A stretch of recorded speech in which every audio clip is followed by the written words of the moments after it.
So as heavy haulage sort of evolved during the Industrial Revolution, and we were moving heavier and heavier things, we realised that we needed a vehicle capable of actually pulling those heavy things.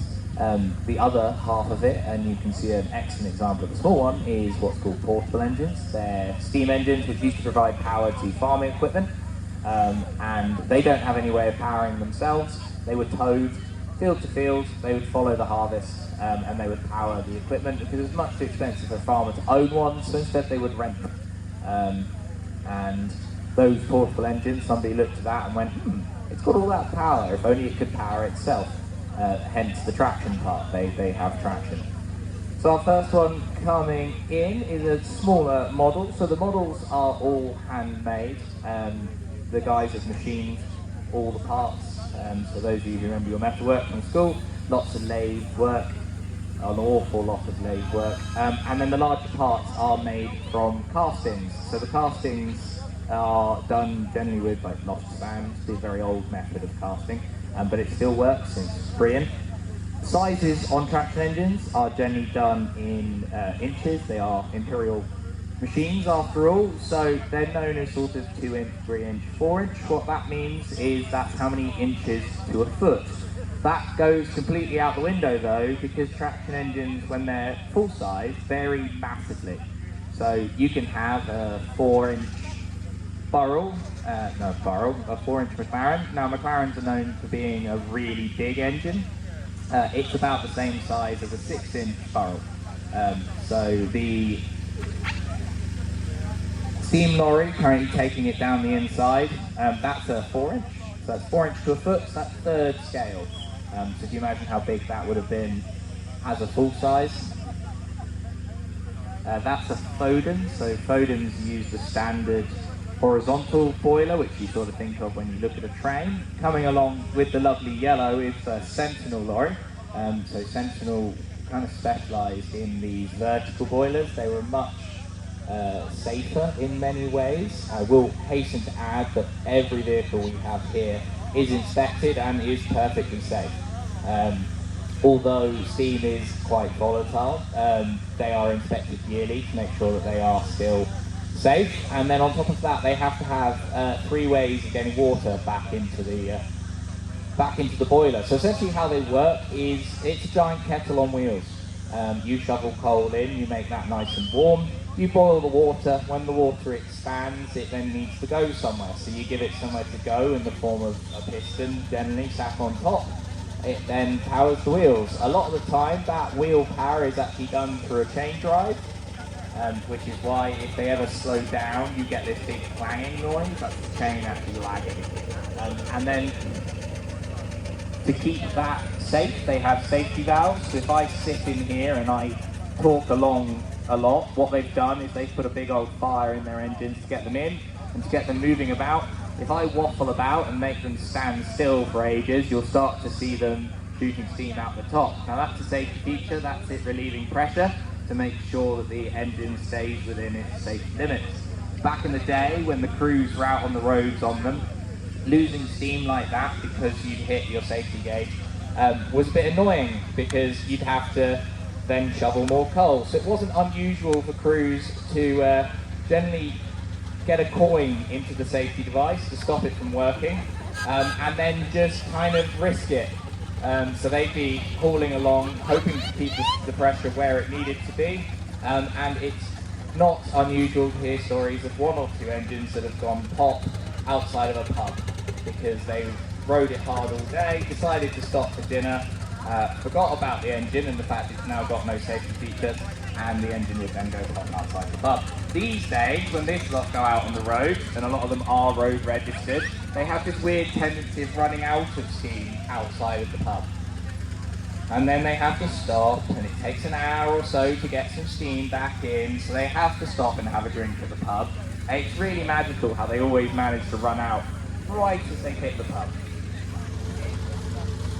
So coming along now, the blue larger engine, that's a 6 inch Foden. So conveniently at the moment we have the 4 inch, the third scale, and the half scale in the ring at the same time. So you can kind of see how it starts to vary in size. And again, most of these are built by their owners, They're maintained by their owners, and it is a labour of love. So coming up into steam in the morning, you start generally on wood with copious amounts of firelighters to get the fire going. Once you've got the fire going nicely, you then chuck some coal on top. Anybody who's made a fire in a fireplace or an Argo will know how that feels. Once the fire's going, you then have to wait for you to actually gain steam pressure. Depending on the engine, that can be an hour to 3 hours, depending on what's going on. The big boys will be coming in a minute. Back in the days when they were working, they would work them late into the night. They'd put them to bed overnight, and then when they came to fire them the next morning, they'd still be warm. So they could actually get them back into steam quite fast. So you wonder what the guys are doing in that hour to sort of 2 hours whilst they're waiting for the steam to come up. If you look at all the shiny grass bits, they are polishing. Because these engines were generally owned and worked when they were full size and in work, they would be the adverts for the companies. So you'll see that a lot of these guys have sort of various companies and whatnot written on them. That was there so that you knew that these guys were good and you'd hire them again. And because they were part of this process of going farm to farm during the harvest or even doing the heavy haulage, they were a walking advert.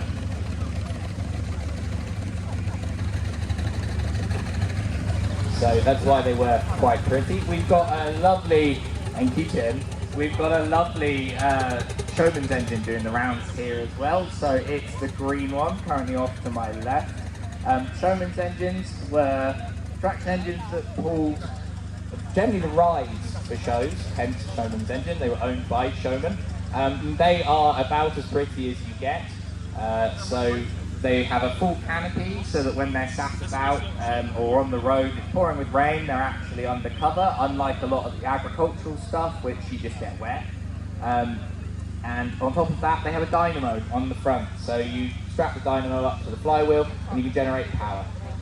So you can actually run a lot of your fairground rides. If you've ever been over to Hollycombe or anything like that, they run a lot of their stuff still on steam. They're quite fortunate to have quite a lot of engines about, essentially.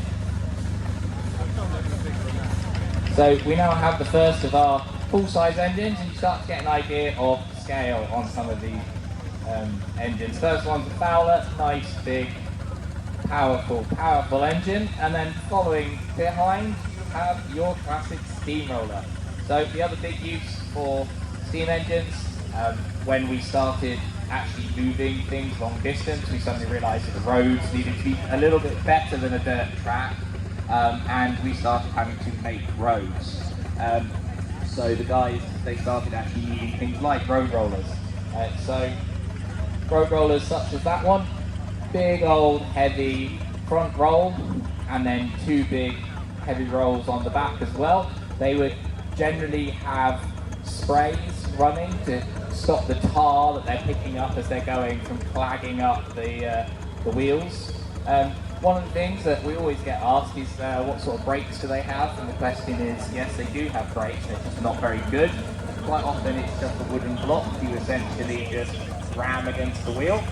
When it came to doing things like big hills, engines would work in pairs. One would go up to the top and then would hoist the other engine down. So we actually have, going around the ring at the minute, a smaller engine but with a crane on the front. So again, because these were the utility vehicle at the time, they got put to all sorts of uses. Cranes were pretty standard. You used to see cranes on the Showman's engines quite a lot because that would help actually put the fairground up as well.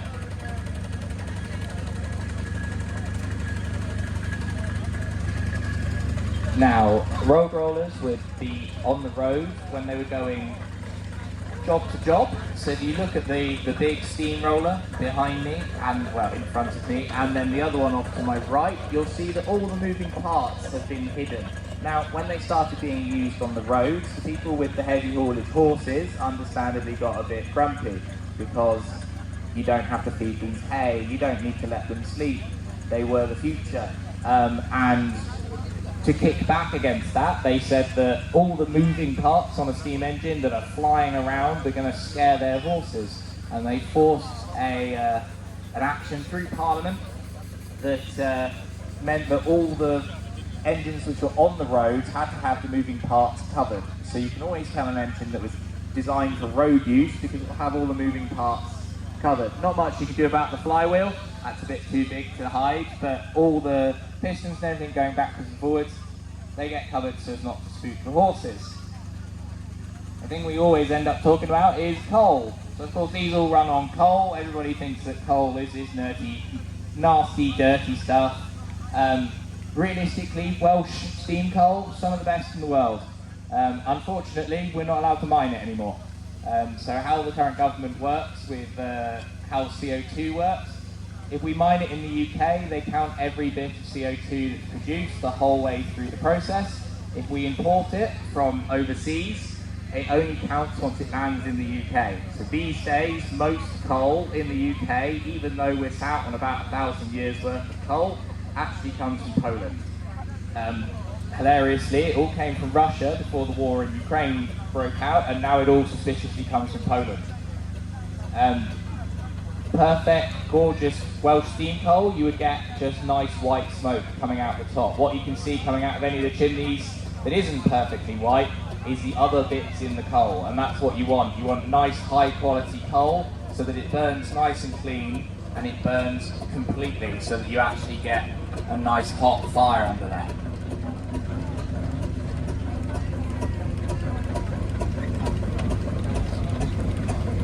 If you look at the bigger engines as they come round, you'll see that they have tread on the rear tyres, except it's known as scrapes on the full sizes. The McLaren going across the back of the ring currently, the favourite, that's an agricultural engine. That is what you would think of as a tractor.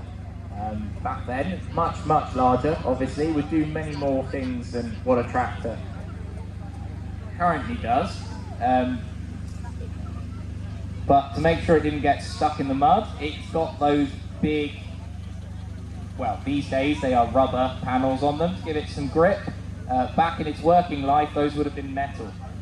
So taking it along an actually made up road would have been very unpleasant. If you ask the roller crew what it's like on fully metal tyres on modern roads, I'm sure they will give you a very colourful answer. The favourite going along the back of the ring at the moment, the green one, is an agricultural engine. However, it was actually made for the Paris World Fair, and it went out there to say how great British manufacturing was. So it is much shinier than any agricultural engine has a right to be. Generally, agricultural engines are pretty bare bones because they know they're going to spend their lives working the fields, being dirty and getting rained on. This one has an awful lot of brass on it, and I can say that because I spent an afternoon polishing it before.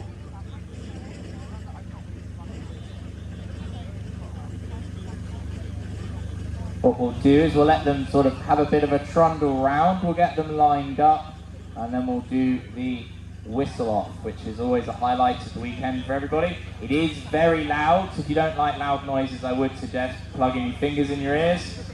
They will whistle for a long old time and probably start whistling the minute I try to start talking again, but it is a bit of a dangerous game for them to play because if they whistle too much, they'll lose all their steam and they can't leave the ring.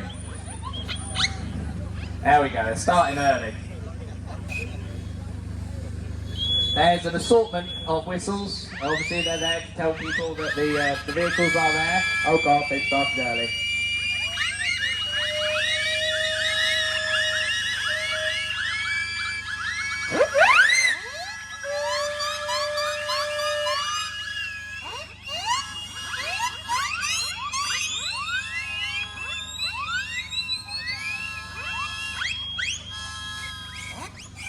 There are an assortment of whistles.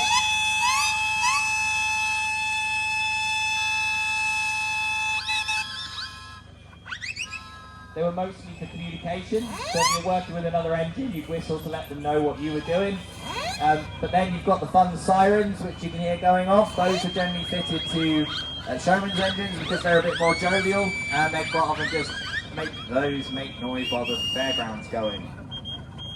If you watch as the favourite, the big green one, hits the top of the ring, you can see the steersman is currently putting his back out, getting it to turn the corner.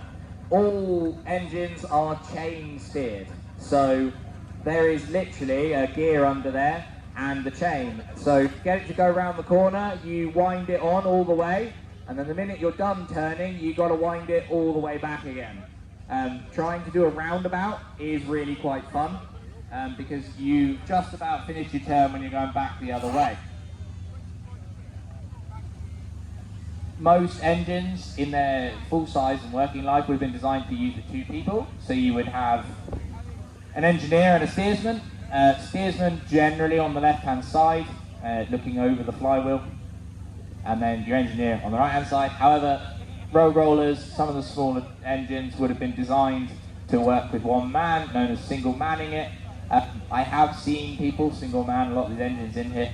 It is possible. It's just like trying to rub your tummy and pat your head at the same time, as you have to keep an eye on your steam pressure, how much water you've got. You've got to make sure you're actually shoveling your coal. It's yeah, quite a lot to do all in one go.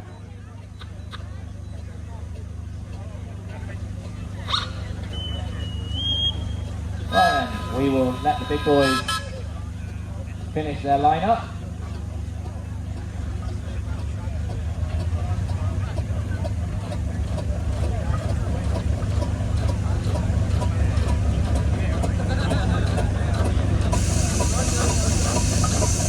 That's the safety valve going, because I've waffled on too long. Told you I'd managed to do it.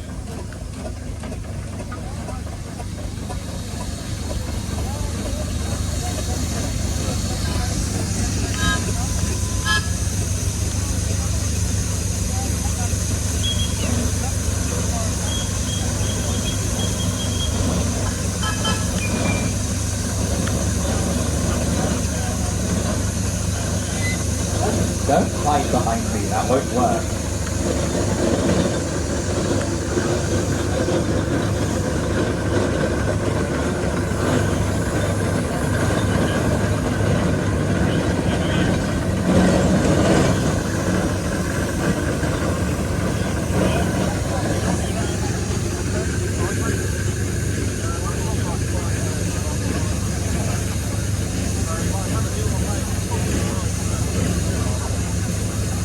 Right then, guys are just finishing parking up.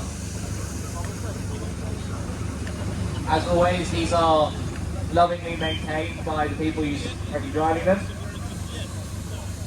If you do have any questions, you can pop over and ask. They will have to talk to you about them. They are a lovely bunch. They mostly don't bite.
Right, we'll wait for our last one just to join the line up.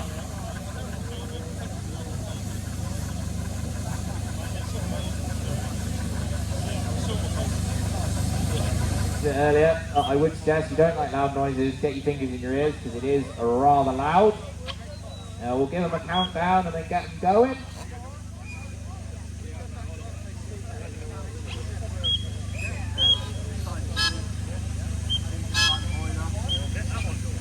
Right then. 3, 2, 1, whistle away.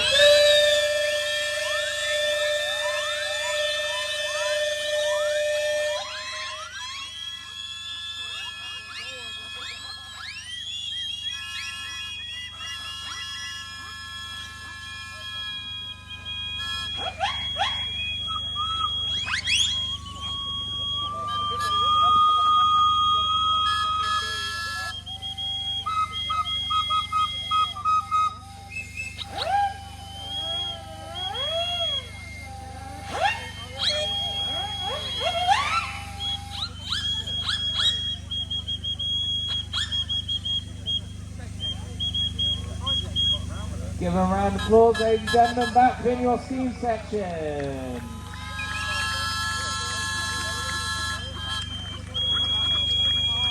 Once again, these machines are lovingly maintained by their owners.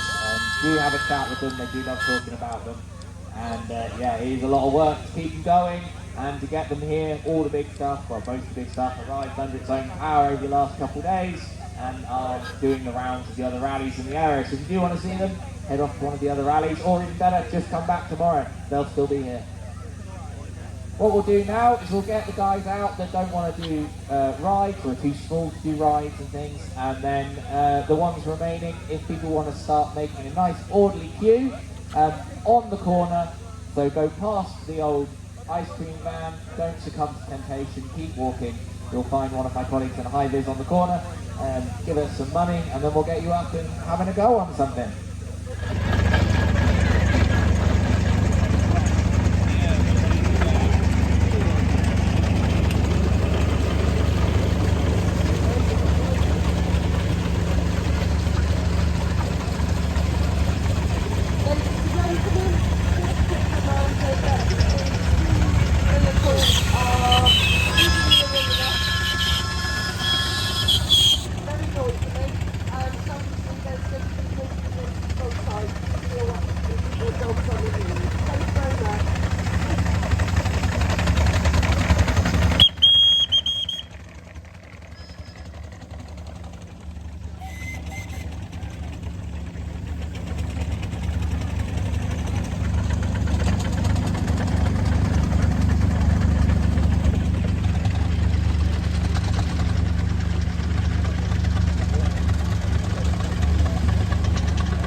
gents. We are down to the engines remaining in the ring are here and available for steerage.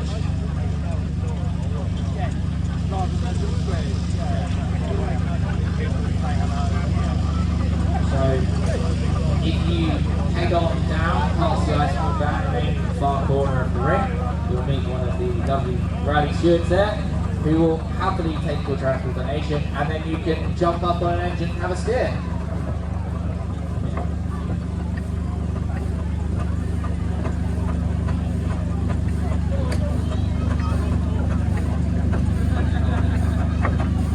Don't be shy, it's not particularly hard, and you will have somebody qualified up there with you. We're not just going to let you do so on.